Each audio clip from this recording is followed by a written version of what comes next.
Extrait du registre des arrêtés permanents du maire, numéro 2014-16. Objet, protection, réglementation et mise en valeur des paysages, arbres d'alignement. Le maire de la commune de Lisieux arrête. Article 1.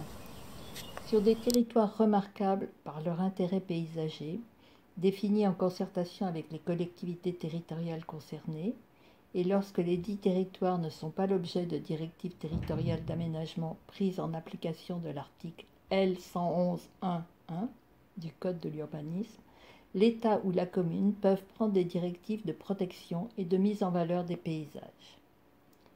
Article 2. Les arbres d'alignement chemin de la Tappe constituent une structure paysagère patrimoniale qu'il convient de préserver.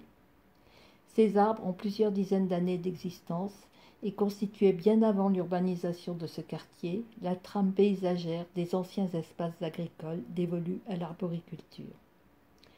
La commune de Lisieux entend préserver ces arbres pour les raisons suivantes. L'arbre, producteur d'oxygène et source de vie. Le phénomène de la photosynthèse, dont seuls sont capables les végétaux, utilise l'énergie lumineuse pour convertir l'eau et le gaz carbonique en nourriture de base pour l'arbre et en oxygène qui purifie l'air. L'arbre purificateur de l'air. Les arbres et autres végétaux influent sur la qualité de l'air que nous respirons, en agissant comme de véritables filtres à air, absorption des poussières. En effet, les polluants et les poussières, en suspension dans l'air, peuvent être captés par les feuilles des arbres, limitant ainsi leur circulation dans l'environnement. L'arbre, synonyme de diversité biologique. La diversité des organismes, principalement en forêt, constitue une mesure fondamentale de la santé du milieu naturel. La disparition d'une seule espèce végétale peut entraîner à elle seule l'extinction de 30 espèces animales. L'énergie produite et emmagasinée par les plantes est source de nourriture pour les animaux. L'arbre lutte contre l'érosion du sol. La plantation et la conservation des arbres est un excellent moyen de lutte contre l'érosion du sol, très fréquente en milieu urbain, due notamment aux travaux de construction et au piétinement. Les racines des arbres maintiennent le sol en place dans les terrains en pente, alors que leur feuillage apporte régulièrement de la matière organique pour fabriquer une litière permettant de recouvrir les terrains. Les arbres permettent de stabiliser et de régulariser l'hydrologie du sol et le niveau de la nappe phréatique. L'absence de couvert végétal rend la surface du sol plus sensible à l'impact des gouttes d'eau et de la force du vent. Il peut s'ensuivre une dégradation de la structure du sol ou une perte de matériaux, soit par ravinement, érosion par ruissellement ou tout autre phénomène naturel. Cette problématique est particulièrement importante sur les sols en pente, les berges des ruisseaux et des rivières, les falaises, les collines et les talus. L'arbre améliore la qualité de l'eau. Les racines des arbres permettent de filtrer l'eau, ainsi obtenir une meilleure qualité de l'eau. Les végétaux contribuent à absorber l'eau de pluie par la percolation au niveau du sol et par les racines des arbres.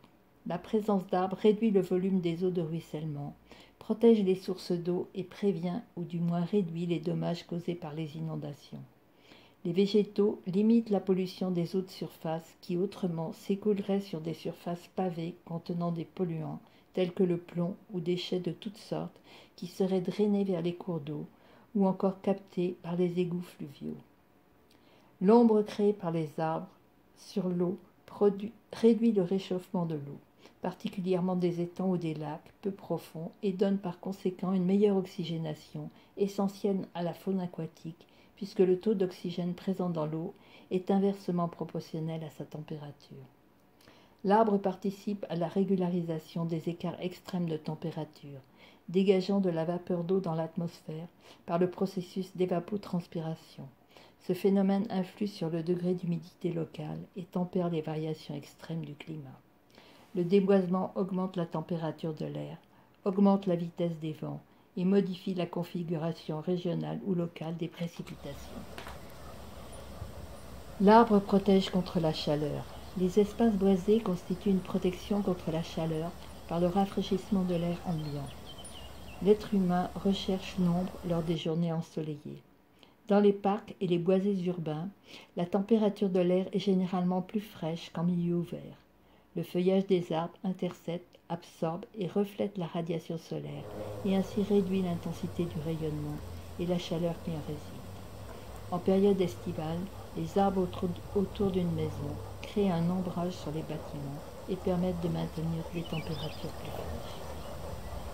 L'arbre protège contre la pluie et atténue les vents. Les arbres constituent des protections contre la pluie. Ils interceptent les précipitations, telles que la pluie et la neige, et protègent les promeneurs.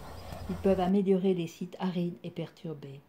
Certains arbres, membres de la famille des légumineuses, ont la capacité de fixer l'azote atmosphérique et de croître dans des conditions de sol pauvres, tels les sites particulièrement arides et perturbés. L'arbre réduit la vitesse du vent en offrant une résistance au déplacement de l'air. Un écran dense formé de végétation peut permettre de créer derrière lui une zone d'accalmie. La vélocité peut être réduite de 50% sur une distance de 10 à 20 fois la hauteur de l'écran. Le degré de réduction sera en fonction de la hauteur, de l'épaisseur et de la perméabilité des arbres utilisés. Les brise-vents sont utilisés pour protéger et isoler des aires spécifiques, cours, pépinières, aménagements paysagers, cultures, résidences, situées loin des bâtiments, le long des routes et pour contrôler les effets des rafales de neige durant l'hiver. La présence d'arbres le long des rues rectilignes où le vent est canalisé et amplifié a pour effet d'agir comme brise-vent et diminue l'ampleur des courants d'air. L'arbre protège contre le bruit. Les arbres servent à diminuer le bruit ambiant par la création d'écrans sonores utiles le long des routes où la circulation est particulièrement dense et bruyante. Une ceinture d'arbres de 30 mètres d'épaisseur réduit le bruit de 6 à 8 décibels. Une atténuation de 12 décibels correspond à une diminution de la sensation sonore de l'ordre de 50%. Les arbres, par la densité de leur feuillage, forment donc un rempart efficace contre les bruits de fond de la circulation routière. L'arbre est un attrait pour la faune.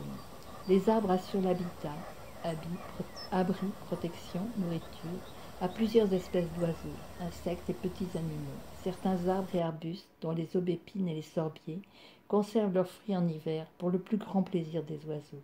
De nombreux fruits d'arbres, glands, samars, baies, attirent et alimentent plusieurs mammifères. L'arbre comme élément architectural et de mise en valeur du paysage. L'arbre est un élément architectural à part entière, qui vient rompre la monotonie et la rigidité des structures. Les arbres se démarquent de la perspective des rues et des artères principales et peuvent masquer les endroits disgracieux. Aux abords d'un bâtiment ou d'une résidence bien aménagée, les arbres harmonisent les éléments architecturaux et les mettent en valeur. De par leur silhouette, les arbres se démarquent du paysage souvent froid qui caractérise le milieu urbain. Les arbres aident à définir et à séparer les grands espaces extérieurs. En zone résidentielle et dans les aménagements publics, la végétation assure le caractère privé de certains espaces. La conservation d'une bande boisée permet souvent d'isoler une zone résidentielle d'une voie de circulation importante ou d'une zone fortement industrialisée. L'arbre et ses effets psychologiques sur les humains.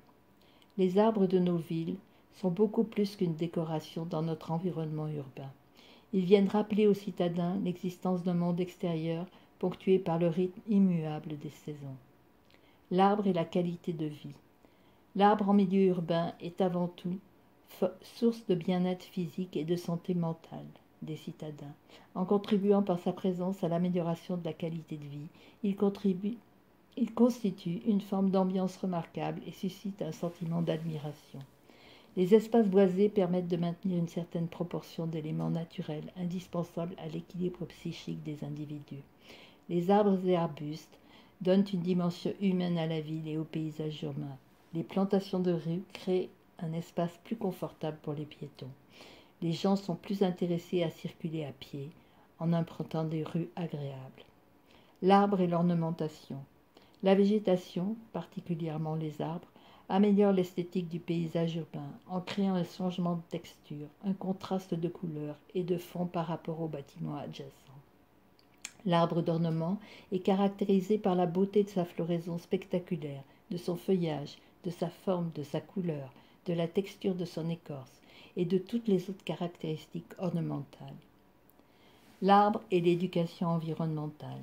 Les espaces boisés urbains et certains parcs municipaux, situés à proximité des écoles et des résidences, représentent des lieux privilégiés de rencontre avec le milieu naturel, pour l'interprétation de la nature, la sensibilisation à la conservation des espaces verts, la vulgarisation scientifique des phénomènes écologiques, dans lequel l'arbre agit en étroite relation avec son milieu. Article 3. Cette réglementation prend effet à compter de sa notification en préfecture. Article 4. Monsieur le directeur général des services de la commune de Lisieux, Monsieur le directeur général des services de la communauté urbaine de Lyon, Monsieur le commandant de brigade de gendarmerie de Limonest et tous agents de la force publique sont chargés, chacun en ce qui le concerne, de l'exécution du présent arrêté qui sera publié et affiché conformément à la réglementation en vigueur. Fait à Lisieux, le 7 mars 2014, le maire qui certifie sous sa responsabilité le caractère exécutoire de cet acte. Jean-Louis Chuc, maire.